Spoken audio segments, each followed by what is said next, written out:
नमस्ते साथीहरू। आज चाहिँ मैले यहाँ सुकुटी पास्ता बनाउन जाँदैछु। जाडोमा है यो तातो तातो सुप जसरी बनाएर खान सक्नुहुनेछ। अनि मैले कसरी बनाउँछु भनेर पनि म हजुरहरूलाई देखाउन जाँदैछु। सिम्पल तर एकदमै मिठो बन्छ है। यो चाहिँ हेर्दै गर्नुहोला। मैले चाहिँ यहाँ सुकुटीलाई मजाले भिजाएर राखिसकेको छु। यसलाई चाहिँ मैले भिजाएको आधी घन्टा जति भइसक्यो लगभग। अब चाहिँ यसलाई म मजाले पानी तारिदिन्छु यसको। अनि त्यसपछि यसलाई भुट्नुपर्छ। आलुसँग मजाले म देखाउँदैछु हजुरहरूलाई। देख्न सक्नुहुनेछ मैले सुकुटीलाई चाहिँ यसरी राम्ररी पखालेर तातो पानीले दुईचोटि पखालेर ल्याइसकेको छु। यसलाई चाहिँ मैले आधी घन्टा अगाडि नै भिजाएर राखिसकेको थिएँ है। तर पनि यो नरमै छ, त्यस्तो साह्रो चाहिँ छैन है साथीहरू। अब म चाहिँ बनाउन सुरु गर्छु। मैले चाहिँ यहाँ भाँडामा तेल राखिसकेको छु, देख्न सक्नुहुनेछ। अब यो तेल तातिएपछि चाहिँ हामी सुकुटी भुट्छौँ। अब चाहिँ यहाँ मैले थोरै मेथी लिएको छु, यो मेथीलाई राखिदिन्छु। दुईवटा सुकेको खुर्सानी पनि राखिदिएँ। पिरो खानुहुन्छ भने राख्नु होला, नत्र भने पर्दैन। अब म राख्दैछु यो सुकुटी।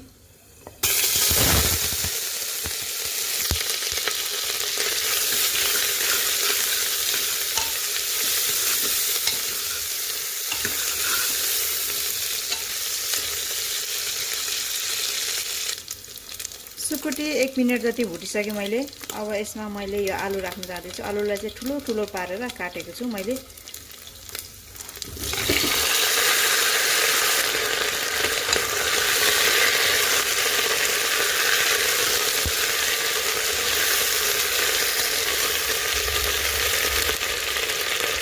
थोरै बेसा राखेँ।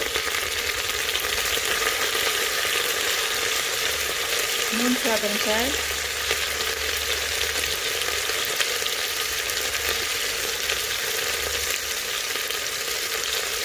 अलिकति धुलो पनि।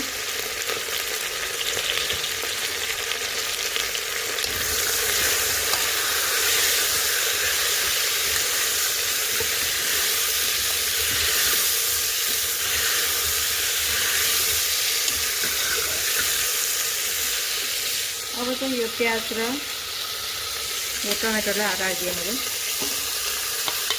यसको चाहिँ म ग्रेभी बनाउन जाँदैछु। मजाले यो पास्तासँग खाने ग्रेभी बनाउन लागेको।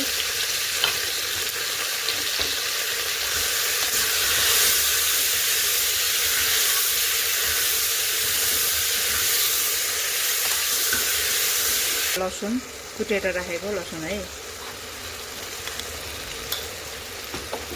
लसुन मात्रै राखेको छु मैले, अरू केही मसला मिसाएको छैन। लसुनले मात्र बनाएको पनि एकदमै मिठो हुन्छ साथीहरू, ट्राई गर्न सक्नुहुनेछ है।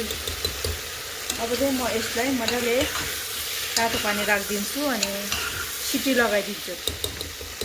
3-4 सिटी लगाउँछु। पास्ता साथीहरू देख्न सक्नुहुनेछ है। यो पास्तालाई मजाले बोइल गरेर राखिसकेको छु। यो मसिनो खालको छ। अब चाहिँ यसलाई म यो सुकुटी र आलुसँग मिसाउन जाँदैछु। मजाले ग्रेभी जस्तो बनाएर, सुप जस्तो बनाएर खान जाँदैछु है साथीहरू।